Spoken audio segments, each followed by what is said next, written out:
I'm Jackie. And I'm Dr. Debbie. And you're On Air with Jackie Ware, Episode 2. Hello and welcome to On Air with Jackie Ware, the podcast where we dive deep into the stories and experience that shape our industry and our company. I'm your host, Jackie Ware, and today we have a very special guest. We have Dr. Debbie Phillips joining us today. Debbie, thank you for being here. Oh, thank you, Jackie. I'm honored. Wonderful. All right, well, let's get started. Okay. Are you ready? Sure. Okay. Share a little bit with us about the beginning for you. You know, what initially drew you to the multifamily industry, or did it just happen upon you? Okay. Well, I'm a double dog from the University of Georgia, and my mother always said, pick a career that doesn't have an expiration date. Oh, okay. Yeah. So when you think about it, everyone needs housing. And I know Kaysen has worked for Chick-fil-A, and I think about Truett Cathy always said, food is essential to life, let it be good. Mm-hmm. Well, my mother used to say, housing is essential to life, let it be good. Oh, that's great. And so in 1986, I had an opportunity. I was working at the Georgia State Capitol as a liaison for the Atlanta Apartment Owners and Managers Association. Okay. And so way back in the day, it's now the Atlanta Apartment Association, but it was called Atlanta Apartment Owners and Managers Association. And so it was that time that my dear friend and mentor, Bill Hamilton, he was a member, and he was running Johnstown American a long time ago. Yeah. And then a private owner asked Bill to come run their company. And at the time it was called MAQ, which later became National Property Investors. And so Bill was always talking to me, and he said, I want you to join me as we start this company. And so that was really the origin of my career. I was working at the apartment association, and so he came and plucked me right out of there. And so I worked for Bill for several years. And so that was really the foundation of what has been a very rewarding career. All right. Well, it has proven to be recession-proof. We know that. It has. So did you have any prior experience in real estate or anything? What led you to that liaison position? Well, at the time, there was a guy by the name of John Cox. He's since passed away, and he ran the Georgia Board of Realtors. And so he told the executive director that I was graduating from the University of Georgia, and they needed someone to run the PAC and to run the education department at the Apartment Association. And so I talk about it, Jackie, you've heard in previous programs, I use a term not networking, but net weaving. Networking is transactional. Net weaving is transformational. And this business is about relationships. So it was that gentleman that recommended me for that first job. So I tell all of our listeners and all of our viewers that relationships matter in this industry. Don't you know it? I feel like in my role, I've really, that's been the number one thing I've learned being a new CEO is those relationships with everybody around you. And I love that net weaving. That's impactful. I'm going to take that with me. Okay, you can. I'll put that. And then what about your educational background? Obviously, you went to Georgia, but what did you major in? I had an undergraduate in consumer journalism, and I got a master's in housing. Okay. And so I wrote my master's thesis on seniors housing. And I tell everybody, I was really researching seniors housing before it was cool. You know, now what is it? 10,000 people turn 65 every day or something. So it's just it's a wonderful dynamic sector of our industry. And that was my master's. And so I graduated, and then I went to work at the Apartment Association. Wow. So it really was just a great path for you because you found a different way that most haven't. It's kind of an unconventional way in the multifamily industry before it really is what it is today. Right. That's amazing. So now that we know a little bit of how you landed your first job, what was the first role like, and what were the challenges that you didn't expect when you were working for the PACT? Well, I think, and we can talk about this as we talk about the impact of government regulation on our industry, but it was such a wonderful educational opportunity because as I was working for the apartment association, I got to see owners and operators at various sizes of companies. And you and your family, the Blonders and the Warshaws and George Lane and Vic Maslia and Rob Johnston. And those were really the founders of our industry. And I was so fortunate because they took me under their wing and they showed me the ropes. And that's one thing that I've always admired about you and your mother. You come from such a deep legacy and you've seen that leadership up close and personal. And have I ever? Yeah, and I did too. And so I was really fortunate to have been mentored by the greatest. What would you say, who was like your favorite mentor or most impactful mentor? Maybe not favorite, but really who had the biggest impact on your career? Well, now, Jackie, you can't say favorite because that's like I took it back. That's like picking a favorite horse or a favorite child. I took the favorite, but most impactful person in your life. Definitely, I would not be in this room today had it not been for Bill Hamilton. But George Lane and Jerry Blonder and Jerry Warshaw, I mean, all of them taught me something different. And I think everyone that is listening to our conversation today, Dorothy Long has made such an impact in my life. And so that's why I think it's important as leaders like ourselves to just pass the torch.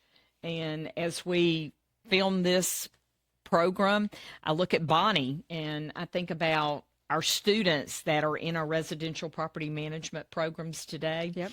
It is so imperative that we just pave a bright future for those coming behind us. Yeah, I think that continued education of really multifamily isn't just a job, it's a career path. Right. And I love that we're talking today with you, especially because you've gone that different avenue. And when Bonnie started, she was on site, and now she's in a role with Pegasus. Only Pegasus people. With Pegasus, in a high marketing position with us. So director of our entire corporate marketing and our property marketing. Yes, and I talk about it all the time. There's a difference between a job, a career, and a calling. And I get to live my calling every day, which is teaching. I know. I just love that. I actually thought that your background was more all education, I guess. I loved learning that about you today. Sure.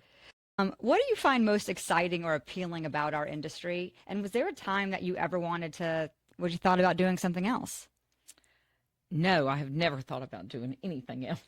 Good for you. Other than if I had to, I tell you, people ask me all the time, if you didn't do what you did today, what would you do? And I'd probably have a matchmaking service or something. Oh, I could see you being very good at that. I love connecting, right? And connecting is just an outpouring of my heart. But I think a lot of it has to do with just really, and I talk about this all the time, finding your purpose. Your purpose has to outlast your paycheck. Your purpose should never grow cold. It should never grow stale. And I wake up every day, and this isn't a trite statement, but I wake up every single day wanting to bring somebody into our industry, because you think about the 40 million people that live in apartment homes and representing an industry that's almost $4 trillion. The industry is dynamic and it needs every one of us. I talk about our gifts, I talk about our talents, and there's a place for every single one of us.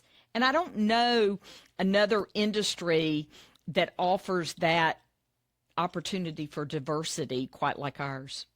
I would definitely agree with that, because we've been in the luxury position to be able to place people in the roles that were meant for them. We might not have hired them in the right role, or they started or inherited them in the right role, but we've been able to put people in different roles where they've now been in for 10, 15 years and just thriving and happy, connected to that position that was better. And I think that that's when we look at people in our company, especially, we always think, what are they really good at? And we call it finding a home, a career home. That's big for Pegasus. Sure. So, and can they be a part of our home for a longer period of time? And what does that look like and where? So I know we've done that. We have Shauna in the room, and she's had, I don't know how many positions, maybe 10. I think she holds the most. I think I was second, but Shauna holds the most diversity in positions. So she's a little bit of a jack of all trades. Sure. So now we got to dive into some lessons. What were some lessons that you learned early on in your career that you still feel serve you today? Well, I think one of the absolute bedrock foundational life lessons is integrity, and be a person of integrity and true to your word. And again, Jackie, that goes back to just having incredible mentors. I always tell people all the time, you need to pick people to surround yourself with that you want to emulate, right? And I tell my students in career development, never take advice from someone who hasn't already achieved what you want to achieve. That's so funny, because actually my mom shares that with me all the time, because people always are giving you advice. Sure. And I'm very open to receiving it. But she's like, never take the advice of someone who hasn't actually done it or been in those shoes before. Exactly. And there's a big thing about the top 5 people that you're surrounded by is who you become most like. Absolutely. That you spend the most time with. So choose that wisely. If you don't like those type of personality traits, limit your time with them. So I really believe in that as well. Yeah, I tell people in my class, show me your 5 closest friends and I'll show you your future. No, it's true. It sounds, absolutely. I love that. So how has the multifamily industry evolved since you've had your career in it? Well, I feel like you've kind of helped make it a little bit. I would like to say I had a front row seat in there, but I will tell you this, the industry has evolved, no question. But the foundations of just taking care of people and the way they live and a spirit of hospitality, I don't know another industry that is more generous than our industry. I mean, you look at our contributions to the food bank, and I think NAA did a study not too long ago comparing our industry in charitable giving, and our industry was totally at one of the top 5 for sure. So I think about our industry, the basics. We grew up on people, price, product, and promotion, right? Yeah. But I also think about how technology has certainly accelerated, and we talk about centralized services and other things like that. But at the heart of what we do is help people create their own story through their home. Their home is where their story begins, whether it be in a life transition or graduating from college and leaving home to own their first apartment. I'm just so passionate about our industry and about the future and about the talent that is going to come. I mean, when I see Bonnie and I see students that I've been fortunate to teach, it's a very rewarding career. It is. Well, because I think you get to help people with their home, as you mentioned. And that's why our people, our talent must really know how to handle things with grace. Sure. Because there's so many opportunities. Like when your credit card tells you you're late and they give you a late fee. Sure. Nobody really seems to take that personally. But because it's such a personal part of people's journey, the homes that we provide for them, it's personal. Yes. So I think that is such a unique thing for our talent to be able to do. So you've had numerous recognitions throughout your career. What is an award or accolade that means the most to you, and why? I would say, well, there's 2, okay? The first one was the multifamily housing textbook. That was a joint project between NAA, NMHC, and IREM.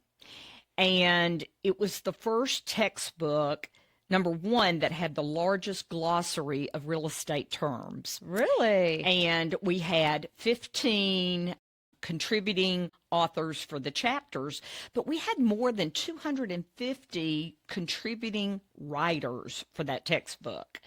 And it was also the first project that was ever endorsed by the 3 major trade associations for our industry. And so I was the project director that worked with the authors and the contributing writers. So that will go down as one of my career highlights. But the second one that was extremely personal was the Debbie Phillips Scholarship Fund. And it was a scholarship that was created by a small group of friends led by Nadine Green and my mentor, Ann Sweeney. And they knew that I loved to teach. And so they created that scholarship in my name, and it's just wonderful because now students can get a scholarship and they can major in residential property management. So those were the 2 career achievements other than being a mom to a rock star. Yeah. That's my favorite achievement of all. Well, thank you for sharing that with us today, because I think those things impacted the industry overall as a huge milestone for us as we became like a job to a career. Right. So it's different. So thank you for that impact. Okay.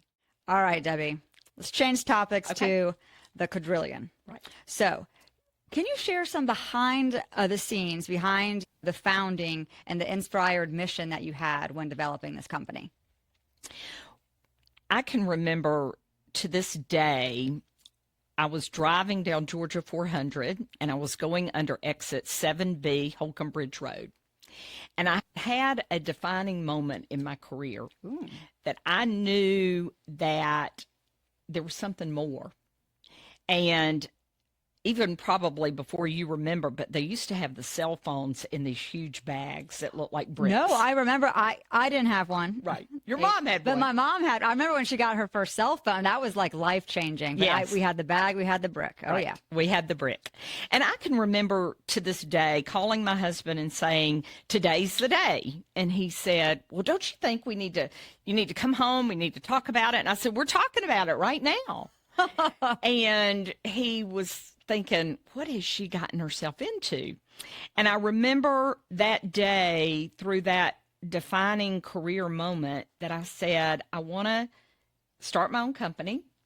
I want to do what I do. And I tell all of our listeners out there, when you have this just burning from inside, this fire in your belly, that you know that there's something else for you, you need to follow that.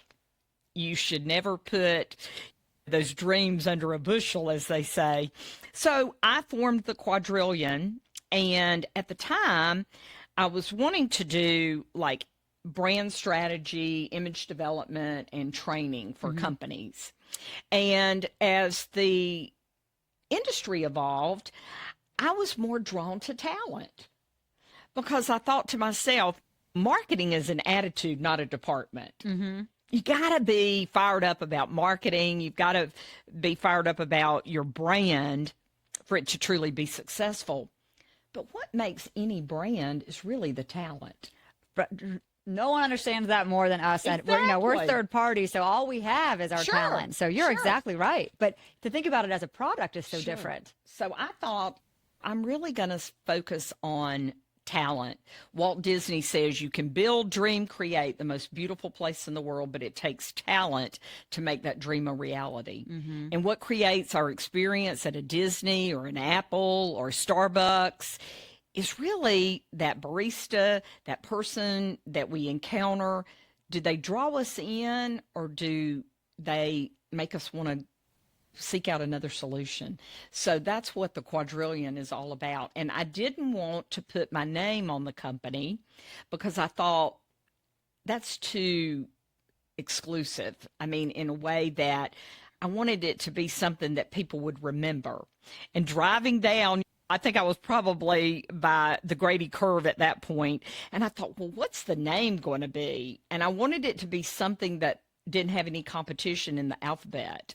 You don't have a lot of Q's. Oh, fair enough. Yes. And I often believe sometimes we don't dream big enough or we don't pray big enough. And I thought, what is a big number? Million, trillion, quadrillion. And when you think about it, it is a big number. And I think we have that many solutions, that we have that many opportunities. When I tried to register it with the Secretary of State, they said, well, that name's taken, so just put THE in front of it. And I'm like, okay, so it's the Quadrillion. Oh, I love that. Oh, I've always wanted to know that, by the way. Exactly. Okay, can you share a success story where the Quadrillion significantly improved a client's management effectiveness or profitability? I'm sure you have countless. Well, I can think back in my early days when at National Property Investors, we had a small group of properties and we bought out the other partners, and that's really when I learned to scale a company, when we had 8 properties and then we bought a company. And I think back to those days, and we can certainly share more about this, is not everybody joins a company and meshes with the culture. No, exactly right. And I really think that through learning and development, that's what Kaysen does, but it's leadership. It's the introducing people like you do. You find them in their genius zone. That's what I call their talents. And when you have a match and people get to use their gifts, then you create a culture that is scalable. And so I think that when I look back on my career, that's probably some of the greatest milestones and lessons along the way. You either win or you learn. That's true. And I have had so many wonderful lessons, but my greatest contribution has been in the opportunity to really help companies create a defining culture. Okay. How do you do that? It starts with the people. Leadership. And the way you lead, Jackie, creates an environment. We talked about this really prior to the filming of this, is that I grew up on a farm, and what you plant grows and you have to nurture it. But at the end of the day, it's fostering an environment where people want to come, and you've got to hire people that are wired to win. And I love that. I mean, when you are wired to win and you create an environment where people can offer, we talk about it in real estate, the highest and best use of somebody, right? Yes. And when somebody's able to self-actualize and give their best, you have an incredible culture. Wonderful. What do you think is one of the biggest culture killers? Toxic employees, when leaders refuse to prune. Okay. That's a great one. Great way to say that as well. And I believe in coaching or coaching them off the island. That, it's really it's terrible when you tolerate toxic behavior and it erodes the chemistry in a group. Yes. And there are times when people say, oh, they'll work the weekend or they're really good in this area. They're a high performer. They're a high performer. And when they're on, they're really on. And when they're off, they're terrible. And I'm like, when we suffer the toxic behavior of one or two, and the good news is toxic people, they really despise positivity. That's true. They do. And people ask me all the time, well, how do you eradicate toxicity in the workplace? And I'm like, well, number one, it's kind of like the Dale Carnegie, you kill them with kindness. But at the same time, you have to be a person of principle, right? And you have to know what you stand for and what you will and will not accept. And accepting mediocrity and somebody that is just lukewarm, that'll eventually, it will just sour the bunch. Yeah, agreed. I look at apples all the time in that fashion. They always say that about a bad apple, but it is so true. It is. What is, while we're still just talking about this, Sure. what is some of the positive feedback, or you can pick a favorite feedback that you've had from a client on the services? Well, I can remember many times I'm a salesperson and my client said, "Stop selling. I'm sold." And knowing when to be quiet and knowing when to listen and picking up, there's a wonderful, not everybody can read a room. Oh no, we're well aware. We're people on people, right? Exactly. So sometimes it's a little cringeworthy, and we've all had to learn those lessons, Sure. usually the hard way as well. Absolutely. And another wonderful lesson, again, and I can remember being in a boardroom and being overly excited about a marketing campaign. And that mentor, that leader, on the way back to the airport, he said, "I want to give you some advice." And I said, "Sure, let me hear it." And he said, "Next time we go into that same meeting, don't be quite as excited." And I said, "Well, what do you mean? You know, I'm always on fire about it." And he said, "Debbie, people don't care how much that marketing campaign cost. They care about how much you created value for them. What was that return?" And focus on the numbers. Focus on the business of business. And I can remember, as if it were yesterday, riding in that car and getting that, I call it feed forward, not feedback, but that was just great coaching. And I've had so many people that loved me radically that helped shape who I am today. What are some of the common challenges organizations face when it comes to managing top tier talent? And how does the Quadrillion address these issues? Well, again, and I feel like I'm on a Bill Hamilton commercial, but he gave me one time a Debbie, book. you just do you. Yes, This is a safe space. Okay. Well, he gave me a book one time, and it was The Game of Work. And people perform better when you put them on a scoreboard. That's true. And the people at the bottom will either do what they have to do to move up, or they will move to another company. And I think one thing that leaders have to do today is they have to understand that top 5%, that high performing talent, they come in the door wired to win. And it's that middle band of performers that we have to do our greatest work, because it's that middle band, that 80%, that we have to focus on every day. We have to give clear expectations. We have to give them the tools and resources for them to do quality work. And one of the most significant drivers of employee engagement is really giving them, it's called job fit, that they are wired to do the job that we're asking them to do. So I think it's very important that leaders today focus on that middle band. I would definitely agree with that. I think that's where they need the most support and encourage and feed forward. Yeah. Just to help them stay, because Sure. honestly, not everybody can wake up and be we call them A players, but be an A player Sure. every day. Some people need help to get them on that road there, or to be the best B. We call them B players, but the B player that they can be, that middle ground. Absolutely. So what do you recommend for industries to stay ahead of trends and ensure strategies for marketing and basically being able to maintain innovation and training? Well, I'm a huge advocate for professional development plans. Every person from the porter to the president needs to have a professional development plan, because the opportunity for somebody to learn and grow in their career is one of the number one predictors of success in a role, is that this employee has had the opportunity to learn and to grow. So I think, you know, and Bonnie's listening to this, so she may disagree, but In the world of high tech, it's imperative for us to be high touch. Mm-hmm.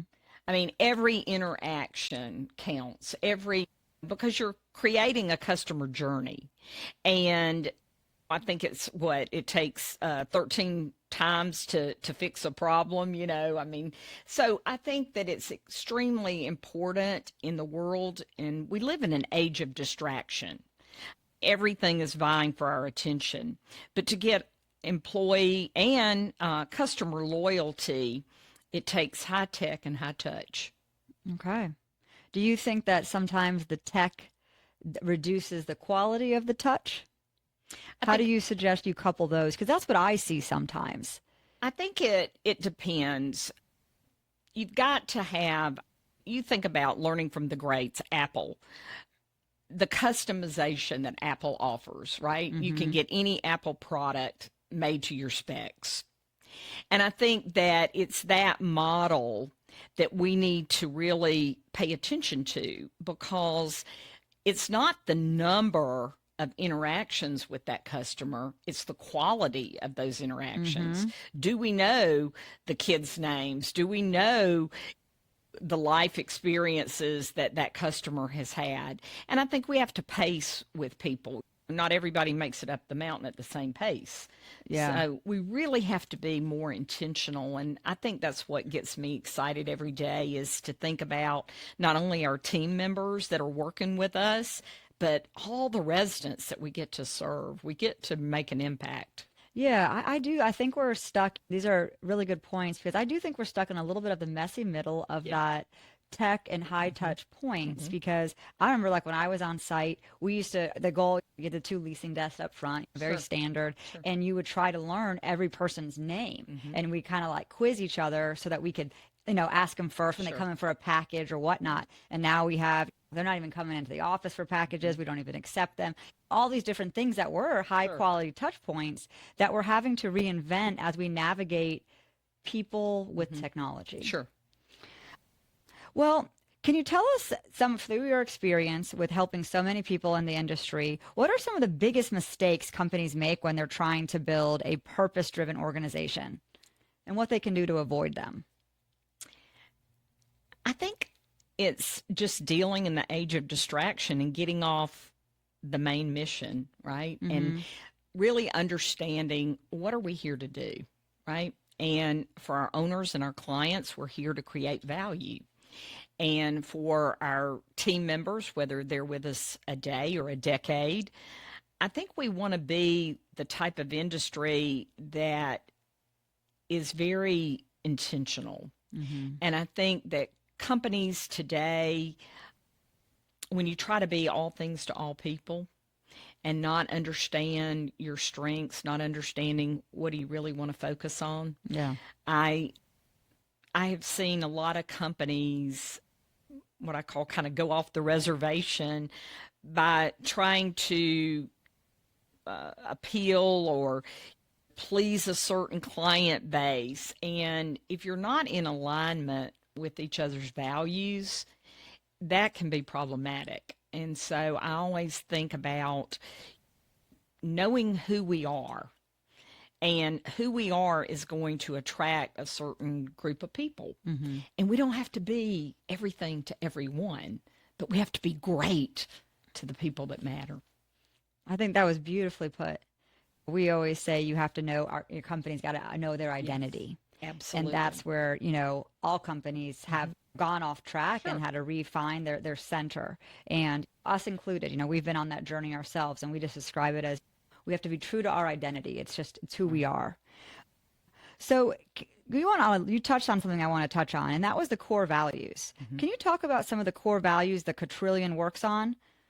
Well, we try very diligently to help our clients identify, at the end of the day, what matters, right? When you peel all those layers of the onion back, what is it? Mama used to say, is that a hill you want to die on? Yeah.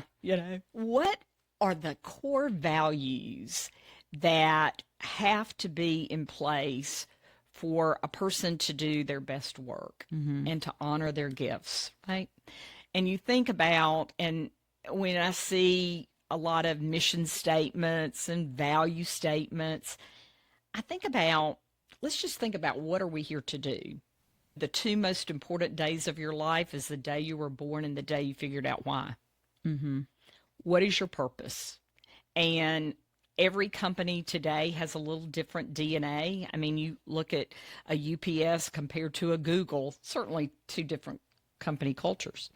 But you think about the company values.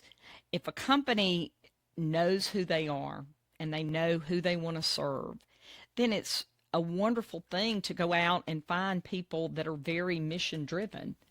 We find a lot of people in the Department of Family and Consumer Sciences at the University of Georgia that are very family focused, and they make wonderful professionals in our supportive housing, in our affordable housing. Mm-hmm.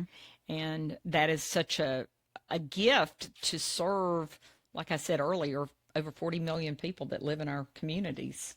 For those who are helping to lead people that are maybe, like you talked about, that 80% zone, and really you talked a lot about connecting somebody to their purpose. But I've found sometimes the people that we're trying to lead in that zone, and we have a lot of people, and they're entering a career, they're entry level people, right? They're new, they're right out of college. Sure. And we know everybody through studies that they want to connect to their purpose. How do you help people that are leading people? The person doesn't really know their purpose, or maybe they do and they can't figure out how to connect it to what they're doing. Because like you said, we're in such a high touch, wonderful industry that if you have any kind of warmth to you, you can connect that to what we're doing and providing people homes, even if you work in our accounting office. Right. How do you help people make that connection? Well, I think there's three real important ways that a person discovers their strengths. Number one, obviously in assessments. Number two, it's through those mentoring relationships. And number three, I call it the me map. And the me map is, think about times in your life where Wayne Dyer used to say, you always know when there's a match and a no match. Think about the experiences in your life that you were in full joy. And I don't mean happy and somebody was giving you a bonus for doing something. I'm not talking about those scenarios. I'm talking about that it truly sparked that kind of satisfaction in you that you're like, wow, I'm glad I'm here today doing this.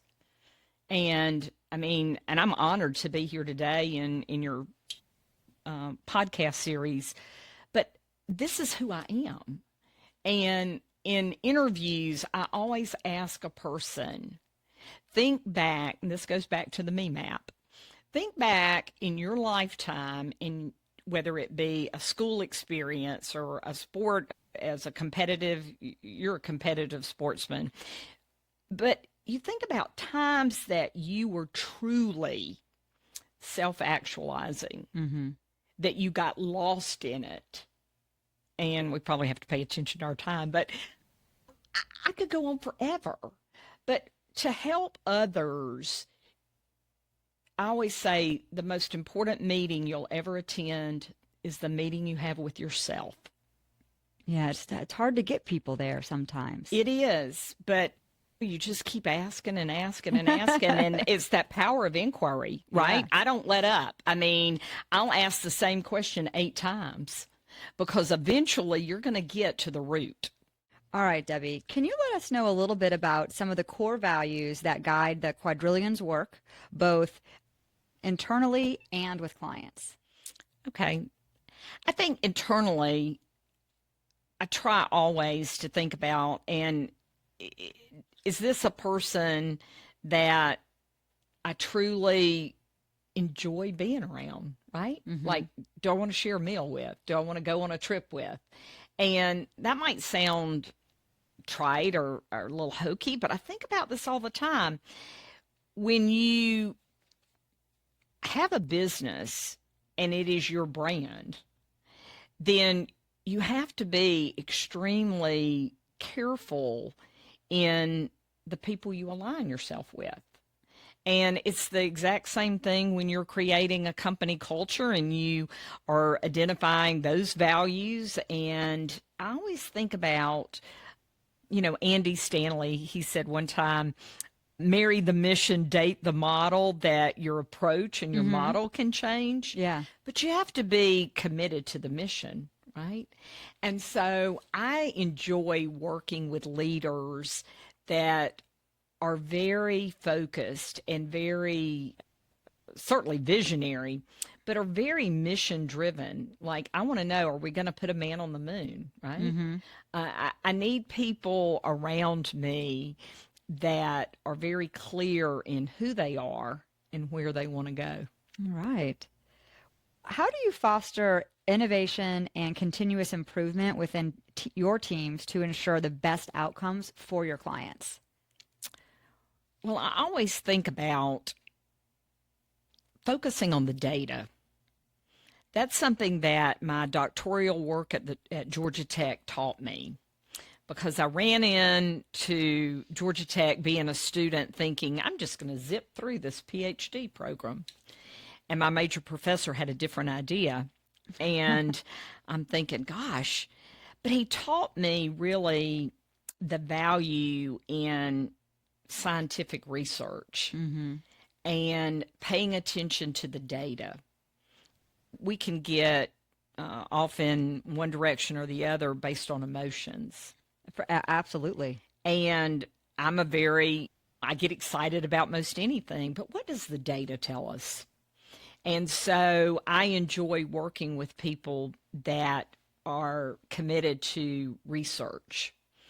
And that's why I'm so proud of our associations like National Multifamily Housing Council and IREM and NAA, because they are committed to doing more research about consumer preferences and things like that.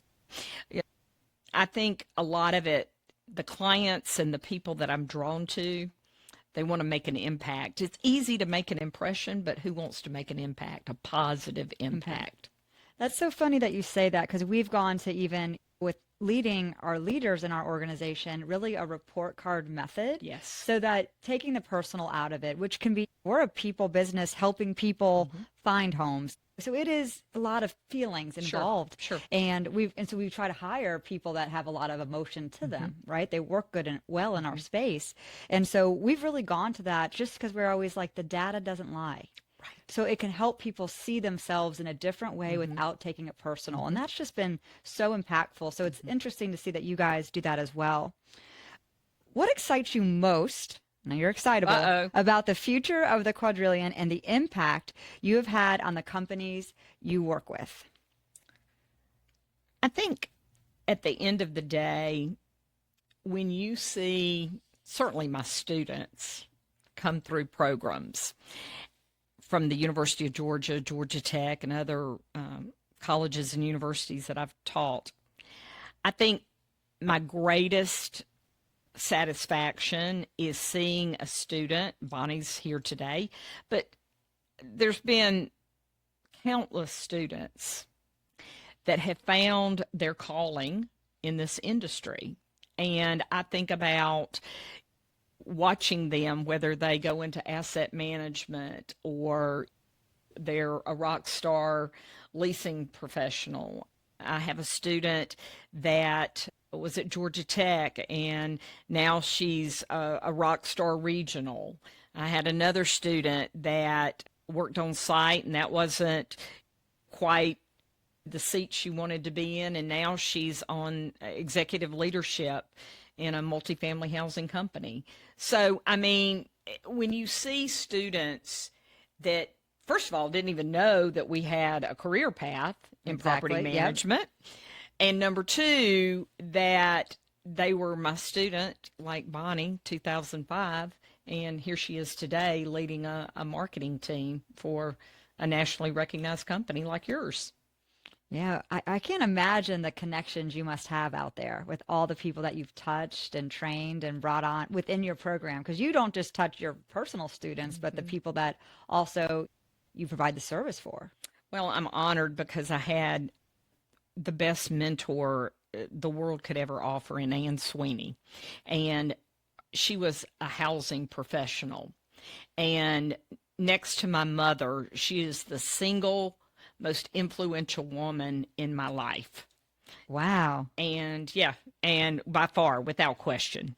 And so Sweeney is a master connector. Mm-hmm. And when I talk about intentionality, every one of her contacts take her call on the first ring. Oh, wow. Yeah. Yeah, that's a big thing this day. It is. It is. And she has touched thousands and thousands of students. And so if I could be 1/10 of that, I would be fortunate. But I learned what an impact, number one, an educator can make in somebody's life. But number two, when I think about you, Jackie, taking this company to the next level, and you had a front row seat with your mother. Mm-hmm. And you either win or you learn, and you won and you've learned. And for you to take Pegasus into the future with your focus and your level of intentionality on culture, Sweeney would say the sky is not the limit. Yeah. Think about the impact that you're going to have. Oh, absolutely. I think about it all the time. Sometimes it scares me. And it should. Who, Bubba Watson or somebody said, if your dreams don't scare you, you're not dreaming big enough. Absolutely. I've been taught that my entire life. And it is funny to hear you talk about, because one of my biggest influences in my life has been obviously my mother. Sure. But I also had a college professor that's been a huge influence that we're still very close. And I had her for 4 years. And I went to an equestrian college, and so it's a unique degree, but she was a connector. And she gave me countless opportunities that I still, while I don't maintain that career, I still get to leverage those opportunities all the time because she connected me. And I did make a pact with myself, which I would encourage people to do when I went off or when you're going to go on these journeys. I did say I'm going to say yes to every opportunity that presents itself. Right. A healthy yes, y'all. Not, but I did. I was like, anything that she would present to me, I would say, I'll do it. I volunteered for everything, which allowed her to, we really leveraged things together, but we're still really close. And I love seeing her when I go to competitions. She's at all those things, and countless people. Very similar relationship. Sure. And to be in a room with people that are cheering you on. I cannot tell you, I tell people all the time in my career development classes, put yourself in an arena that you are around people that inspire you, right? There's two types of people. You either are around illuminators or you're around diminishers. Ooh. And you get the choice. I always say you're not a tree. You can move. And you have to make personal choices that put you in an arena for success. And I'm so fortunate because I've been in that arena, and I've seen the hard work and the grit. We talked about that before our program started, that you can tell what somebody is made of by the way they treat others. Actually, absolutely. I always think about that when I go to restaurants. Well, this is a perfect segue into kind of our next section, which is, why do you, Dr. Debbie, think continuing education is so critical in the multifamily industry? Perfect question for you. Well, number one, lifelong learners always create value. And when I see two resumes side by side, and they have similar experiences, I'm always going to put a plus by that person's name that has taken that additional course, that has served on that committee, that has gone out of their way to help others. And lifelong learning is an absolute keystone trait of leaders. Absolutely. You're growing or you're dying. Absolutely. And another thing that I think about lifelong learning is when you, Jackie, show your team that you're taking a class or you're going to be in a mastermind group, it helps others say, I want to do that. And it sets the temperature. Leaders always set the temperature for the room. I think you're right about that. One thing that we've recently, to help with the talent challenges that are out there right now, is that one thing that my mom really instilled in me was to she reached a point in her career where she recognized that she may not have all the answers. And to hear Lindy Ware say that is always shocking. But she did. She goes, I need help. So she seeked out a professional organization to give her coaching. And she sought out a coach, and then she got involved in this organization so she could get feedback and be able to problem solve. And then that was something when I started moving up in my career that she was like, you need to join this so that you can get radical candor from others and you can get different perspectives. There are people that aren't in multifamily to really help you. And what you find is that really everybody is dealing, when dealing with people or even business, the same set of problems, even though the businesses are nowhere near alike. Sure. So I do think that's a huge thing to be able to do. So one thing we brought in is that we have some coaching that we provide to our higher level leadership just so they can be better leaders, because we feel like it really trickles all the way down. It is. It is. And when you think about coaching and you think about having mentors, and it's absolutely a non-negotiable, in my opinion, not to have a coach. And especially you can have a coach internally in the organization, but there is tremendous value for having someone from the outside that you can be completely transparent with. Exactly. And vulnerable. And I love the work of Brene Brown, leading through vulnerability. And when you open yourself up to possibility and you want to really be that clay on the wheel and say, how to become that vessel. So non-negotiable is absolutely, paramount for lifelong learning and coaching. Love it. So, how does staying updated with industry trends benefit multifamily professionals? Well, there's absolutely, I have been a member of NAA, NMHC, IREM. You're a member of all of them, yeah. I am on that membership, and not only am I on the membership, but I volunteer. It's extremely important for all of us to be around people that are committed to quality, continuous improvement, and also that are taking back and doing after action reviews. All right, Miss Debbie, can you share an example where continued education has directly impacted your career or your business? Well, definitely my career. I can remember I just fell in love with teaching. And again, Ann Sweeney said, you've got to go get your PhD, to really understand what it's like to be in academia. But continuing education is absolutely imperative for anyone that wants to continue to grow in this industry. You think about we talked about the technological advances in our industry. But when I look at two resumes and they're side by side, I'm always going to put a plus by the person's name that has gotten that industry designation, that's taken that opportunity to volunteer, because you learn from every circumstance. You do. And in those most challenging moments is really where I found I like to learn things the hard way. I don't know why, but that seems to always come my way. Well, I always say I've paid my fair share of the stupid tax, but I think that's, again, another beautiful life lesson is when you're vulnerable and you open up to others and you say, number one, I welcome your help. I need your thoughts. Why is it so hard for people to ask for help, do you think?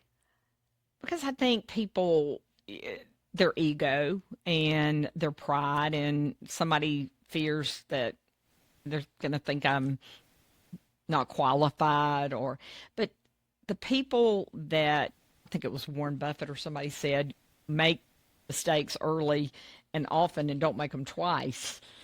Absolutely. And so to learn from that is so important. And that's what I love about our industry. I love about our conferences and the opportunities, whether it be Apartmentalize or the IREM Global Summit or the NMHC annual meeting. It puts you in a room so that you can hear others and their pain points and their challenges and their solutions. Because we're all human and we're all going to make mistakes. And so how can a culture really help embrace that for companies? Well, I think when you have a transparent and a vulnerable leader that says, here's what we've done right, here's where we've learned, here's where we're course correcting. But to just be that person that is just a sponge and welcomes people. Who was it? Sam Walton created that management by walking around.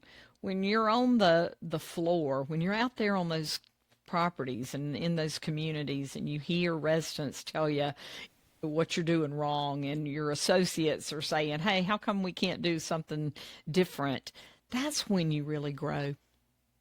I agree. What do you think? What is a specific skill or knowledge area that are most important for multifamily professionals to keep updated on, in your opinion? Like, what one area do you think this has the highest impact? Well, I think success is 15% technical knowledge and 85% attitude and confidence. Okay.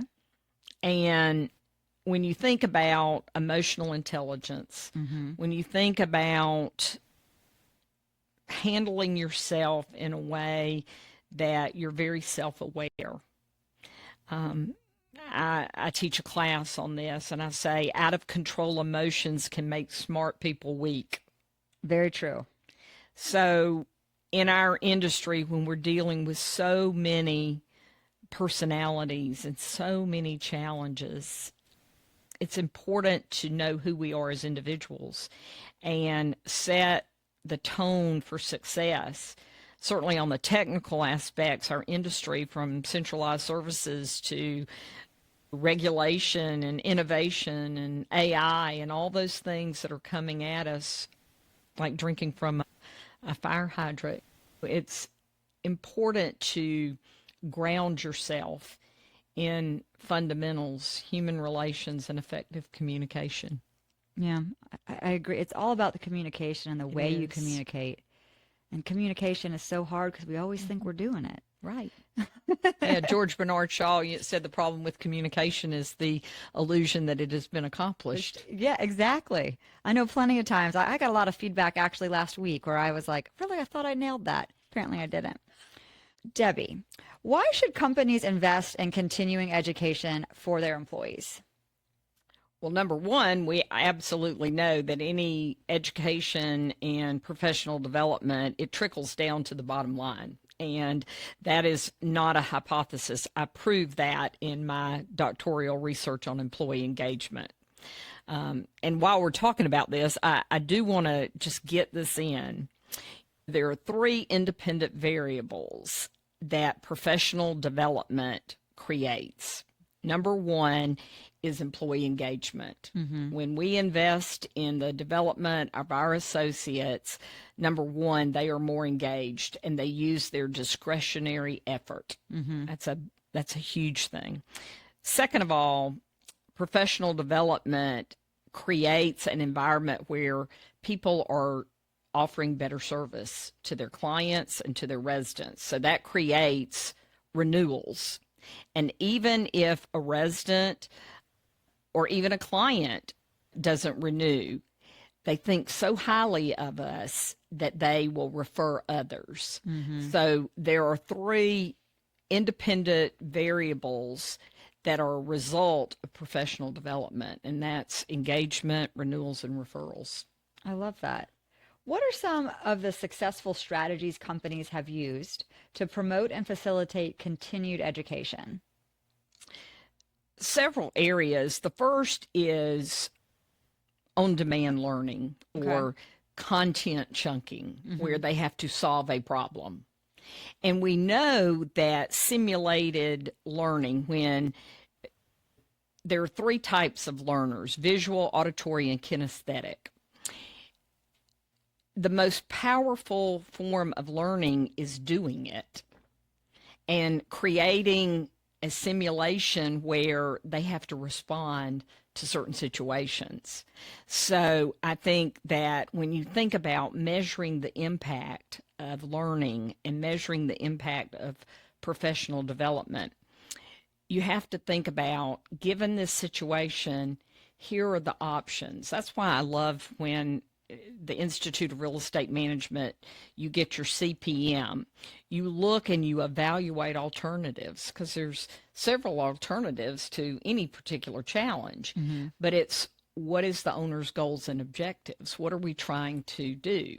And we're trying to create value for our clients. And at the end of the day, the person that has taken continuing education, that has earned a professional designation, they've had that experiential learning in a simulated environment where they can go and apply what they've learned. How do we talked a little bit of this, our company has a challenge, and I don't think it's unique to us, that sometimes people just they don't make time for the training, or maybe they can't make time. There's probably numerous reasons. But how do you balance the demands of work with the needs of ongoing education?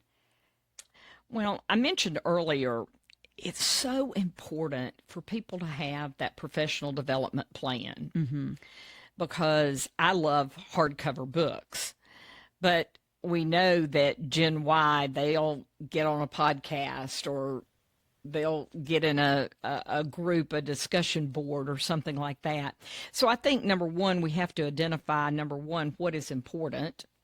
Number two is they have to see the why. Simon Sinek says, start with why. Why is this important? And whether it be a compliance class or whether it be something related to technology or the technical aspects of our work, I think it's important that we think about micro learning. And number two is to create this, what's it going to end? What's the end result? Most people listen to channel WIFM. What's in it for me? Yep. People are thinking, well, what's, how's this going to benefit me? And you think about it's not just your career pathing, but it's the available resources that our employees can tap into that can keep them at the front of the line. I don't know about you, but I don't like waiting in line. There's no patience level here. I always say I wish I was as thin as my patience, but it's so important that we think about learning as a buffet. And when we go to a buffet, some things are going to appeal to us more than others. And so we really need to think about what are we offering and what is the return on investment of this training or the learning. Yeah, I think you're right about that. I think that we call it the WIFM, what's in it for me. But if we start with that, I think we could really help steer people to taking those classes and seeing how it can really help them. Because you're right about the buffet, because we've kind of talked about that at our conferences on like, should we just offer courses and they can pick? But we find that people pick their strengths, what they already are good at. And we want them to balance that out with areas that they want to improve upon. So, helping people see that is always fun and interesting. We're a third-party operator here. Why should clients care if a company invests in leadership training and career advancements for its employees? There are 4 primary goals that we meet for our clients. Number 1, performing as a fiduciary. Number 2, enhancing the value of the asset. Number 3, obviously, is making a profit. And number 4 is to provide a safe and healthy living environment for our residents. So the clients, I call them clients of choice, our clients of choice have a commitment that they want top talent. And for our clients to see the value in creating a place for, number 1, for somebody to do their best work. But it goes back to those variables that we talked about. A educated and a prepared team member is going to take better care of the physical asset, but they're certainly going to take care of their customer base. And the clients of choice place a priority on 2 things. Number 1, tools and resources to get the job done. But number 2, which is absolutely imperative, is having the best prepared associate on their asset. Yeah, I mean, I really believe that knowledge is power. And Absolutely. understanding compliance is such a huge thing these days Sure. as we're weaving our web of things becoming such a litigious environment with Absolutely. us. I think, making sure that people understand some of those, high level educations for the property that could really keep them out of any serious trouble is wonderful. You can't really get enough of it. How does the focus on leadership development translate into better results for those selected clients? A satisfied employee says, I like my work. An engaged employee says, I love my company. Today, we know industry standards we're seeing high turnover on that frontline employee. And a company that is devoted to a frontline focus and continuous improvement and continual learning. I don't like to say training. I like to, you can train Maverick, but people want to learn. He's very smart. No, he's a very smart boy. boy. But the clients that see the highest profits are those clients that have associate development. And I proved it in my hypothesis and in my doctoral work at Georgia Tech in employee engagement. We developed an employee engagement model. And I have drivers of employee engagement, and that number one is the opportunity. The first driver, the most important, is the trust between a employee and their leader. Yes. I always say you don't want to work for a boss, you want to work for a leader. So trust is number one. Number two is the opportunity to learn and to grow. And number three is that I have the tools and resources to do my job in a quality manner. So those are the most significant drivers. But today, a client, and I've got a lot of data on this, a client will underperform if they have unqualified talent on their community. I couldn't agree more. And especially in today's space with that, Sure. the talent pool, we're all fighting for the Sure. same people, those high performers, and we're finding that we're having to create them. Sure. Because I think you defined it as focusing on the front line, which I really love that phrase, because we have so many entry level people that can come from hospitality or service industry that really translate well into giving them a better career path, because we have more stable hours. Absolutely. It doesn't have to come from starting with a college education path. They can come to us with varieties, and then we can get them that education. So I think that's really great, and something that I think is so new and innovative in multifamily. Oh, absolutely. And I just, a company that grows their own talent is much more successful than the company that's going out there and they're trying to entice talent to come to work. When you grow up in an environment where you are, number one, you have psychological safety, you have a relationship with your leader that says, hey, I made a mistake, help me. George Lane used to call it the foxhole friend. But you want to have people that you want to be in the foxhole with, Yes. right? And that psychological safety and an environment where there's continuous improvement is absolutely imperative. You talked a lot about mentors and, for employees that are looking to better themselves, even on their own, what do you think is the best way to have a peer group membership, to have that kind of mentorship at a peer level? What would you recommend? Well, I think there's 3 or 4 different models for mentorship. One is peer-to-peer in a shared interest community where you are learning about something that you're passionate about with your peers. Certainly mentorship within the organization, but not in the department. Yep. And the third type is external mentors that you find through our professional organizations. How would you recommend somebody find the peer group for them? I think that can be intimidating for people. It can, and a lot of times it's done by tenure. So anyone that has been with the company less than 2 years or 2 years to 5 years and then 5 years to 10 years. So I think some of those groups are formed organically, but I think another opportunity is geographic.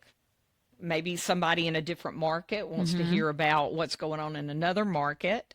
And then the other thing is I always love to create focus groups that say, what have you learned in this last 6 months?